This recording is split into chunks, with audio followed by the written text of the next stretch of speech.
नमस्कार जय जगन्नाथ मु आपणकर सनी स्वागत करुच्ची आपणकर अति प्रिय कार्यक्रम जीवन जिज्ञासार यह भावपूर्ण आसर को मनरे आज नूतन घर निर्माण को लेकिन एक जिज्ञासाटीए यार सुंदर समाधान रखापी आम सहित जोड़ी होती आम अति प्रिय ज्योतिर्विद एवं वास्तुविद पंडित चित्तरंजन महापात्र। नमस्कार जय जगन्नाथ। जय जगन्नाथ। आज प्रश्नटी आज जिज्ञासाटी नूतन घर निर्माण को लेकिन आमे घरटी निर्माण कला पूर्व शुभ दे था तेरे शुभ देवाई आम शुभ दिनटे खोजी था तेरे जाना चाहिए आम दर्शक कौ मसटी घर कम आरंभ करने नूतन घर कम सबजाक कम आरंभ करने कौ मसटी अत्यंत शुभ फल आमको दे था। प्रथम तो कही रखी आम सनातन धर्म बा हिंदू शास्त्र रे वास्तु को बेसी गुरुत्व दि जाए थाए कहीं कहली प्रमाणिक तथ्य कह आज्ञा जोटा प्राय व्यक्ति वास्तु कौन मन द्वंद्व सृष्टि करुवे प्राय व्यक्ति विषय द्वंद्वात्मक परिस्थिति उपजी था पड़ी था मत भी देखूँ आम यज्ञ घरटे भगवान कले मत भी यज्ञ साल घरटे कले मत भी वास्तुर जोटे जो मंदिर यज्ञ कर वास्तुर नियम अनुसार मापचुप होता है। एत सहित स्वयं जगतर नाथ जगन्नाथ जी कि संसार रे आम ये जगत रे आम ये उत्तल नेतार नहीं प्रयोजन जगतर नेता जगन्नाथ बोली शास्त्र कौच जे कि ये समस्त नेता बा जगतर नाथ जगन्नाथ महाप्रभुंकर संपूर्ण मंदिर रोषसाठ आरंभ करी जी आमको नियंत्रण दिन कर वास्तु अनुसार करा जहाँ मुख्य प्रमाण अटे। तो यदि मंदिर प्रभु जगत जगन्नाथ मंदिर वास्तु अनुसार आम तो छाड़ मनीष आम कहीं वास्तु अनुसार न करवा वास्तु अनुसार यदि मंदिर घर कराए गृह कराए आम विशेष भाव शुभ प्रदान करें। किंतु आज प्रश्न उठुची आम कौ कौ मसरे गृह कार्य करवा आम शुभदायक अटे। तन्मध्य गोटे जिन द्वंद्व क्लीयर करदेवी जो मैंने नुआ करी घर आरंभ करने को चाहूँगी सर्वप्रथमे से निजर जातक जो जो व्यक्ति शुभ दब अर्थात बाप शुभ दब पुओ नहीं जात देखने चलनी आज्ञा बापा शुभ देवे बापा माँ जातक उभय दिज्व पुओ को जातक से दिन से घात बार घात दिन घात चंद्र नथिबो मैच करा मेल को करा से पांजी दि जाइतिबा गृह भूमि पूजा दिवस गोटे पांजी दौर शुभ समय निकट करुच्ची से दिन को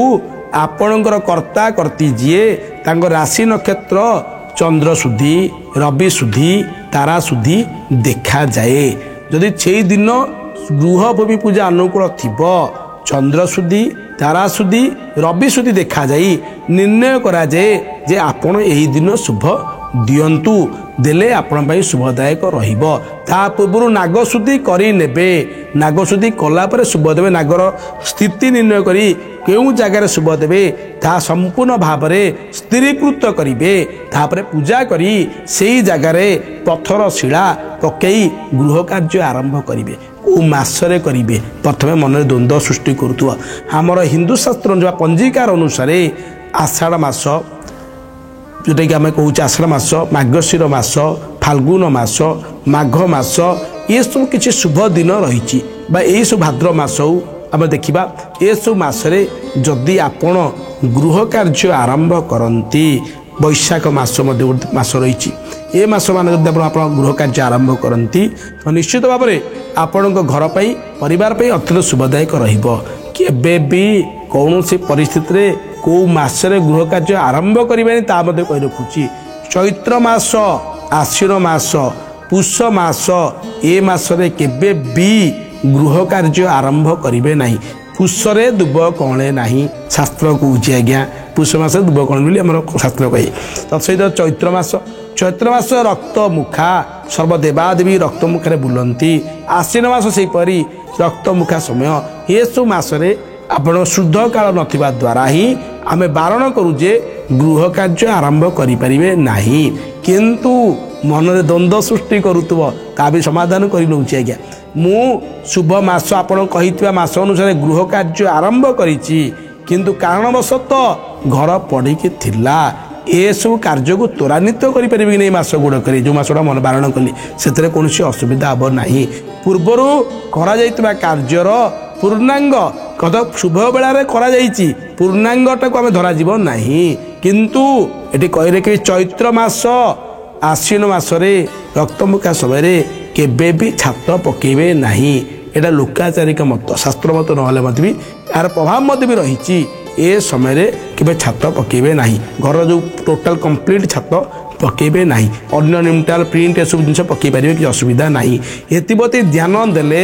ଦେଖିବେ ବାସ୍ତୁଶାସ୍ତ୍ର ଅନୁସାରେ ଆପଣଙ୍କ ପାଇଁ, ଆପଣ ପରିବାର ପାଇଁ ଗୃହଟି ସୁଖ ଶାନ୍ତି ପ୍ରଦାନ କରିବ ଏବଂ ଆପଣଙ୍କୁ ମନ୍ଦିର ଭଳିଆ ଲାଗିବ ସେ ଘର ରହିବା ପାଇଁ। ନୂତନ ଘରଟିଏ ନିର୍ମାଣ କରିବା ପାଇଁ ବାସ୍ତୁ ଅନୁସାରେ କ'ଣ କ'ଣ ସବୁ କାର୍ଯ୍ୟ କରିବାକୁ ପଡ଼େ ତାର ସମ୍ପୂର୍ଣ୍ଣ ବିବରଣୀ ରଖିଥିବାରୁ ବହୁତ ବହୁତ ଧନ୍ୟବାଦ। ଆଶା କରୁଛି ନିହାତି ଭାବରେ ଆପଣମାନେ ମଧ୍ୟ ଏହି ଉପାୟଗୁଡ଼ିକୁ ଆପଣେଇକି ନିଜ ସ୍ୱପ୍ନର ଘରଟିଏ ତୋଳିପାରିବେ।